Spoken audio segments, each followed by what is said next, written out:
Dr. Tedros Adhanom Ghebreyesus, Director General of WHO, Dr. Hani Fauzi, FIGO Director of Projects, Madame Diene Keita, UNFPA Deputy Executive Director for Programs, Dr. Daniel Ngamije, Rwanda Minister of Health, Dr. Senait Fiseha, Director of Global Programs at the Susan Thompson Buffett Foundation, Dr. Anne Kihara, President of the African Federation of Obstetricians and Gynecologists, Dr. Eugene Goga, President of the Rwanda Society of Obstetricians and Gynecologists. Ladies and gentlemen, murakaza neza mu Rwanda, welcome to Rwanda, bienvenue au Rwanda. We are delighted to host you all in Rwanda for this important 2020 Regional FIGO Congress. Let me first begin by thanking the co-organizers of this Congress, the African Federation of Obstetricians and Gynecologists and the Rwanda Society of Obstetricians and Gynecologists for choosing Kigali as the venue for this event. Thanks to the technology available to us, not only are we able to meet and welcome many of you here in Kigali, but we are also meeting in vivo with some 900 health professionals, advocates, decision makers, and specialists in the field of women's health. I must admit that I somehow feel out of my depths addressing such an assembly of specialized medical professionals, but I'm reassured by the saying that anyone who has been a parent is de facto medic. Distinguished participants, for the next few days, regional and global leaders will unite to exchange knowledge, build alliances, and propose solutions to the challenges in women's health and rights. Important discussions will take place to help shape national, regional, and global policy and ultimately ensure the physical, mental, reproductive, and sexual health and well-being of women throughout the world. What an amazing opportunity for us all to shape the future of women's health. Deliveries attended by a skilled health care provider have steadily increased over the last decade, with currently 91% of women giving birth in a health facility and the same percentage assisted by a skilled provider.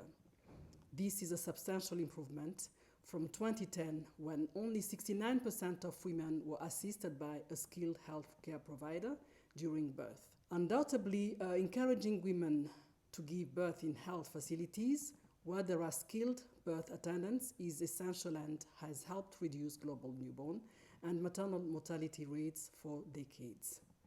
But there is room for improvement on the quality of care provided in these facilities, which leads me to raise an important aspect that should not be overlooked. In your quest to provide the best possible and secure environment for a woman to give life, is she and her baby always being offered with the best possible physical and emotional environment? Is she allowed to have the companion of her choice by her side? Is she being provided with adequate information about pain relief? Let's go beyond data and statistics for a moment.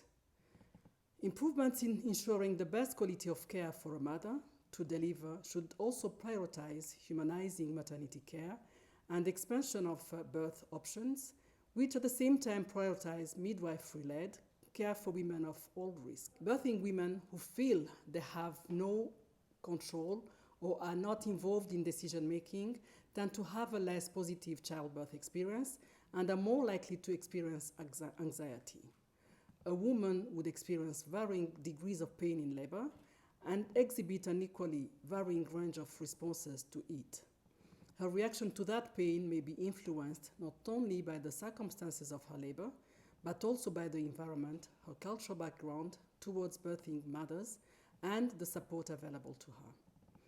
During that crucial moment, she is dealing not only with the contractions, but also with the myths that the culture has created for her. Although viewing as a normal physiological process, labor and birth can produce significant pain requiring appropriate pain management. While many women give birth in a state of zen, like coal, many others owe their lives and those of our babies to the skills of medics and midwives. Pain relief during labor should not be seen as a failure. It's available to reduce maternal distress and enhance the progress of labor, as most women wish they had some degree of relief during that intense moment. In low-income countries, pain relief in labor remains essentially rudimentary.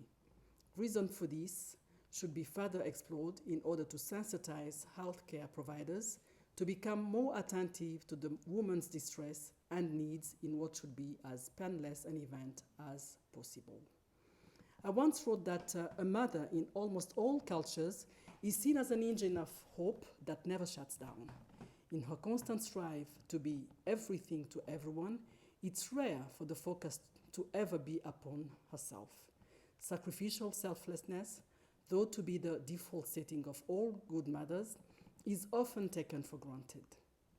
So I ask, with all your scientific knowledge and modern skills, why should any woman today feel that giving birth might be painful and risky? How a woman wants to deal with childbirth pain is an important decision. Her interaction with an obstetrician and anesthesiologist should be encouraged no matter where she gives birth, so they can talk about options and provide recommendations. She should be able to create a pain plan with them early in order to be prepared for what to expect. All medical practitioners here assembled, your professions are nothing short of demanding. It is a career requiring intense schooling, constant training, and chaotic schedules, not to mention a heavy dose of tenacity and patience. While this may seem to be an overwhelming statement, it's very real.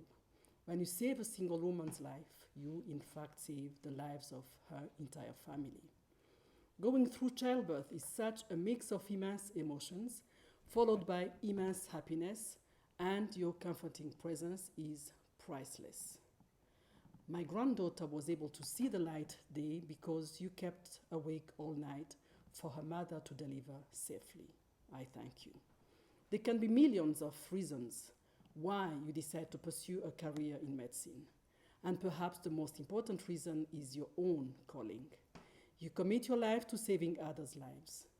You calm our fears by sharing all you know and by serving others. Where will we be without you, without your knowledge and healing hands? We're forever grateful for your great work, for your skills, and for your constant support and positive attitude.